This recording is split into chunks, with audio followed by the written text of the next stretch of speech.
And so today it's a special privilege to have a few minutes with the man who is the president of the Union for Reform Judaism, the congregational arm of the Reformed Jewish movement in North America, representing 1.5 million Reformed Jews in more than 900 synagogues in the USA and Canada. While we have, all of us know this, major theological differences, we agree adamantly on one thing: the preservation of the state of Israel and a love relationship in keeping of the Abrahamic covenant, that God blesses those who bless Abraham. And I want you to welcome to our platform Rabbi Eric Yaffe. Rabbi Yaffe. Thank you.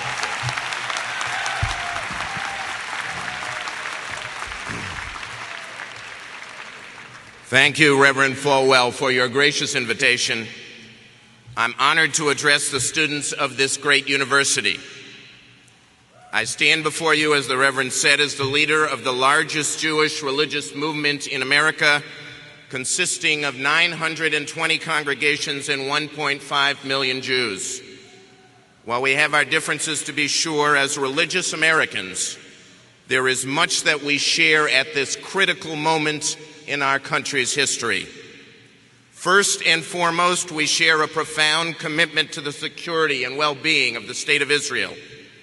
In recent months, Israelis have elected a moderate government committed to peace and a two-state solution, while the Palestinians have elected a radical government committed to terror and death. Together, we hold the high ground against the apostles of hate who say that murder is pleasing to God. And our love for Israel is based not on the shifting sands of geopolitical strategy, but on the hard rock of moral obligation. While our theologies surely differ, we know that Israel is not just another state, but speaks to deep issues of faith and belief. We share, too, an abiding love for America, this vibrant and contentious democracy in which we live. We profoundly treasure the freedom of this land. As religious people, we have a special commitment to freedom, seen and unseen, rooted in our faith that every man and woman is created equal in the sight of God. And we share an intense pride in the religious vitality of our country. In much of Europe, it is assumed that to be religious is to be naive or stupid, while here a house of worship is found on every corner. We surpass every democracy in our religious fervor. And remember this: more Americans attend church or synagogue each week than attend professional sports in an entire year. And this, too, we share a common concern about the moral crisis of America. Even with religion thriving, we have witnessed all around us the disturbing collapse of public morality. We live in an era of rampant materialism and no-strings-attached sexual encounters. Every night, television assails our children with mindless reality shows that present self-gratification as the only goal worth pursuing. Pornography, which debases the sexual act and detaches it from love and commitment, has become a staple of our culture. What teenage boys learn from video games and the internet is that girls are interchangeable sexual objects. Women will never be emancipated if they are viewed solely through the lens of their sexuality. And who is at fault? The left, for confusing liberty with license and for ignoring public morality in the name of personal choice. And the right, for being far too accepting of corporations that reach into our homes with their trash and relentlessly market sex and violence. I, for one, am sick and tired of media giants that tout family values in their news programs and press lewdness in their entertainment shows. Shame on all those who poison our public life in this way.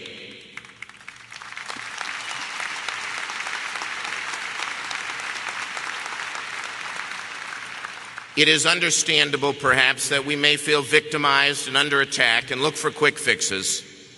And so we can hear calls, sometimes from evangelicals and sometimes from others, for prayer in the schools and lowering the wall of church-state separation.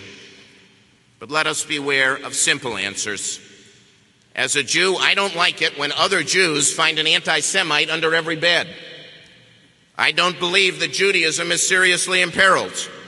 And I don't think that Christianity is under siege either. Neither do I want to ask the government to solve our problems by imposing its will. Government coercion generates resentment, not godliness. And it's never a good idea to put the government in charge of our thinking.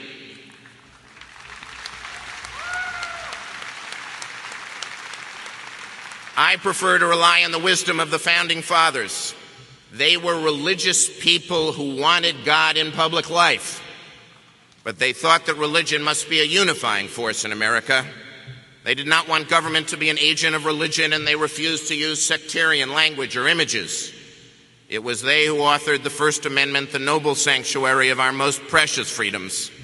And this, too, the bloody rise of theological politics in the Islamic world, and especially in Iraq, reminds us how rare and fragile an achievement the separation of church and state really is. Let us do everything in our power to preserve it. It is a large part of what makes America worth living in. And so how can we move forward? Let's begin by taking on the harmful effects of screen sex and violence. It's possible to set voluntary boundaries for protecting children without sacrificing the ability of adults to watch what they choose. So let's work with industry leaders to develop consensus on a uniform, content-based rating system. And let's do a better job in what we do as religious Americans. We need to remind our members to switch off the television once in a while and talk to their children about God and our religious journey. We need to make our churches and synagogues into safe places where kids know that they matter and where they are shielded from the pressures of premature adulthood. We need to say that moral relativism is not the only answer to a complex, changing world. In fact, when the winds blow hardest, it is then that you need the strongest roots. Only in this way can we engrave our values on our children's hearts.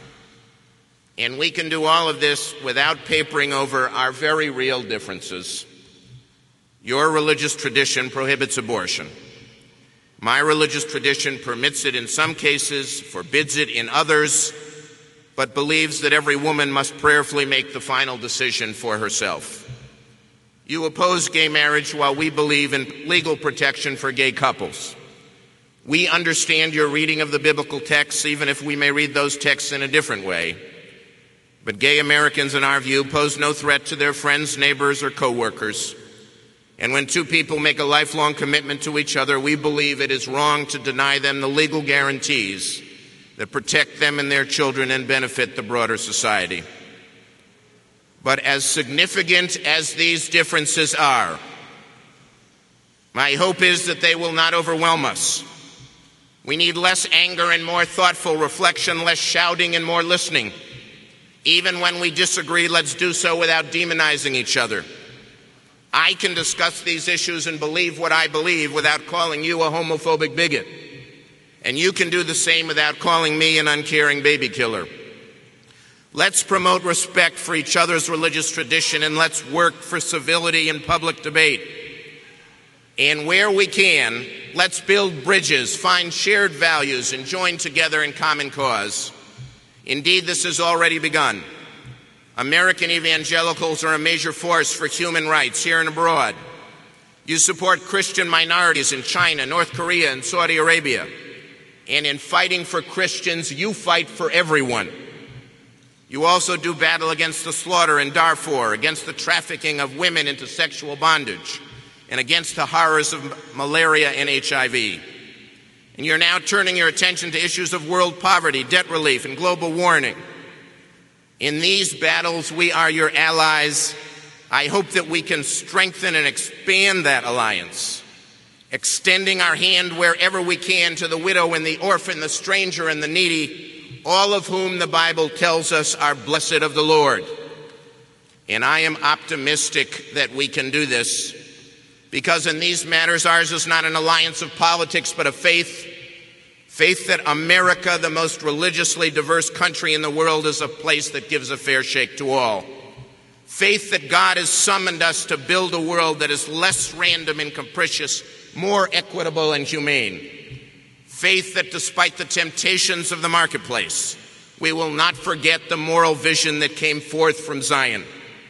Faith that even as we find him in different ways, God is by our side, lifting us when we fall.